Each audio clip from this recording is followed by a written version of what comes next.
Salut à tous, c'est Pank de la chaîne, bienvenue sur cette vidéo qui aujourd'hui va parler d'hypnose, va parler d'une problématique qui peut paraître anodin au départ et qui peut être un problème à court ou moyen terme dans notre pratique d'accompagnement.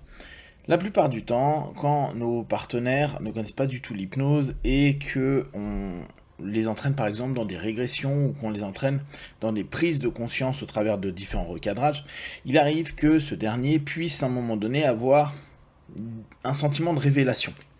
Un sentiment dans lequel va y avoir à un moment donné cette notion de se dire « Ah mais oui, d'accord, je comprends, c'est pour ça ».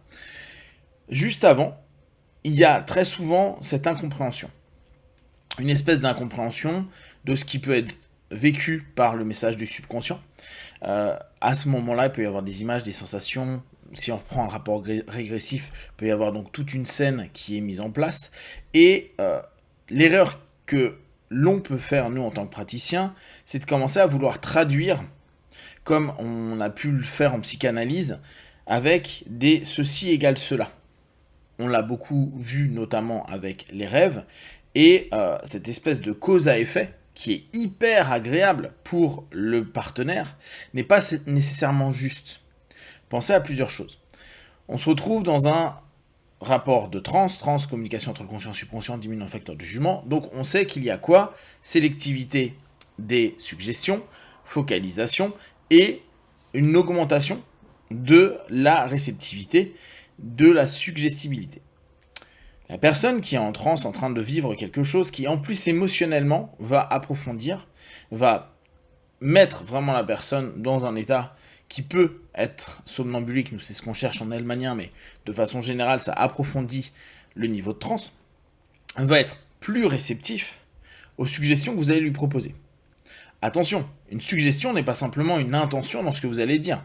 Une suggestion peut être quelque chose sur lequel il va se focaliser, une information, et cette focalisation dans cette transe-là peut devenir une suggestion. C'est pour ça que souvent on dit, faites attention à ce que vous allez dire quand quelqu'un est en transe.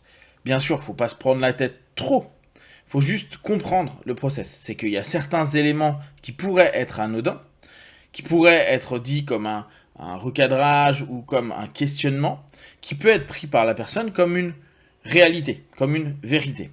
D'autant plus dans la découverte ou la redécouverte d'éléments qui ont pu être anxiogènes, problématiques, bloquants dans la vie, et dans lequel, à ce moment-là, vu qu'il y a une espèce d'ouverture et de compréhension, nous, ce qu'on va dire peut devenir vraiment une suggestion motrice pour la personne.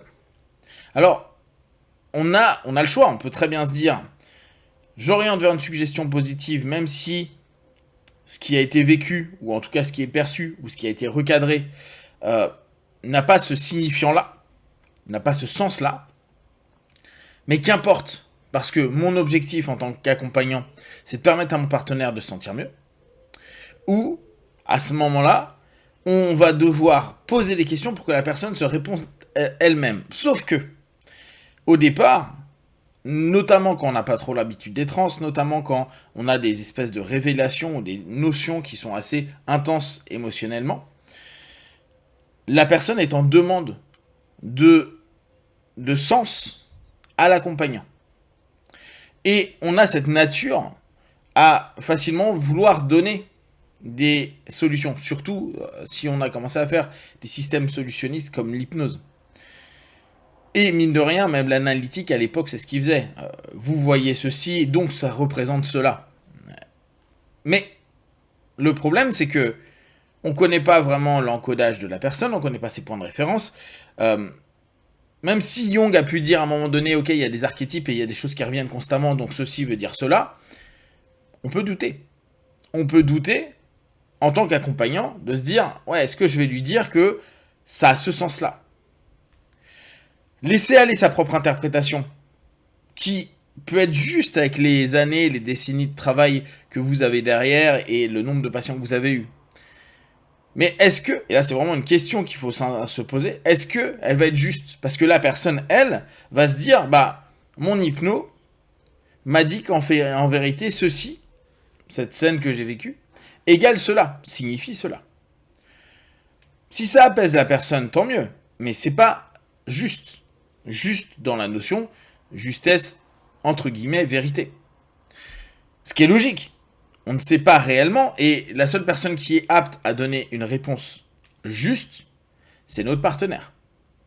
Sauf que, dans un modèle d'hypnose, la plupart du temps, il y a toujours cette posture haute, qu'on le veuille ou non, qui arrive du praticien, et quand on est sur certains éléments et que la personne est en questionnement, ou la personne, on est en train de retravailler sa scène, il y a le travail qui est fait, puis il y a un travail de débrief toujours en transe, ou même post-émerge, mais où on sait quand même qu'on est en transe, cette notion-là, cette explication, cette définition de ce qui s'est passé, cet éclaircissement que la personne a besoin d'avoir. Ouais, j'ai vécu ça, mais ça veut dire quoi? Parce que c'est quand même hyper étonnant que j'ai telle scène. Et nous, on peut facilement dire, ah bah oui, mais ça, par rapport à ta problématique, ça représente ceci ou ça représente cela. Mais cela, c'est que des hypothèses. Mais ces hypothèses, dans un état de transe, dans un état de suggestibilité, devient une vérité, ou en tout cas une suggestion certainement assimilée et acceptée, qui en plus va apaiser la personne, mais qui peut ne pas être juste. Et ça, c'est important à garder en tête. Parce que si le partenaire pense qu'à chaque fois, le praticien sait ce que signifie ce qu'il est en train de vivre et le message qu'il y a dans sa transe, ça donne toute puissance au praticien. Et on revient à cet élément vraiment à l'ancien des vieux hypnotistes qui ont plein pouvoir sur. En tout cas, ils n'ont pas plein pouvoir sur, on leur donne le pouvoir de guérir, de permettre d'aller mieux, d'apaiser, de calmer, etc., etc. Alors que plus on a évolué dans l'hypnose, plus on s'est rendu compte que c'est notre partenaire qui entre dans sa transe, accepte d'entrer dans sa transe, accompagné par le praticien, accepte de répondre aux questions, accepte de partir dans ses émotions, ses mémoires à long terme, etc., etc., et accepte ou pas des suggestions. Mais n'oubliez pas, moins il y a de facteurs de jugement, plus la difficulté de juger de la pertinence de ce qui va être validé ou orienté par le praticien est faible, et donc ça devient automatiquement, possiblement, une suggestion plus ou moins forte en fonction du ratio émotionnel qu'il peut y avoir, et si à ce moment-là, ça donne un sens, émotion, sens, en plus figure d'autorité qu'est l'hypnotiste, on est dans la pure suggestion puissante qui a de fortes chances d'impacter. Il faut simplement avoir en tête, et garder en tête, cette notion de se dire, ce que je suis en train de proposer là, je le fais dans quel sens? Est-ce que je veux que la personne puisse juste s'apaiser? Est-ce que la signification que je vais donner à ce qui a été donné, ce qui a été proposé dans sa session, doit être vrai? Ou simplement doit être apaisant, calmant, motivant, voilà. En tout cas, qui permet une continuité positive et constructive de la personne dans son quotidien, et par rapport, possiblement, à sa problématique.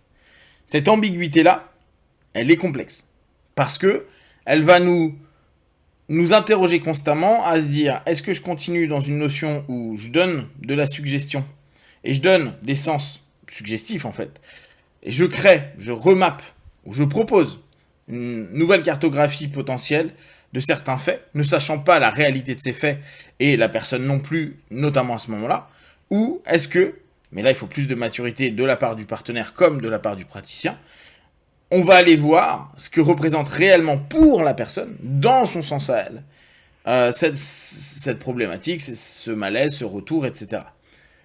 À savoir que certains ne veulent pas aller à ce niveau-là. Donc, on se retrouve dans la première réponse qui est, bon, on va arranger ça. Mais arranger ça avec le risque à la fin que le partenaire pense que ce que nous avons traduit, ce que nous avons interprété, ça serait plutôt le terme, soit la vérité, alors qu'en fait, c'est juste un process d'apaisement, de mieux-être et de recadrage pour notre partenaire. Si vous avez déjà vécu ça en termes de questionnement en interne ou dans votre stratégie thérapeutique, partagez sur Facebook, YouTube, j'y répondrai le plus rapidement possible. Et comme d'habitude, de tout ce que je propose, ne prenez que ce qui est bon et juste pour vous tester, observer, analyser et conclure. Be one, ciao.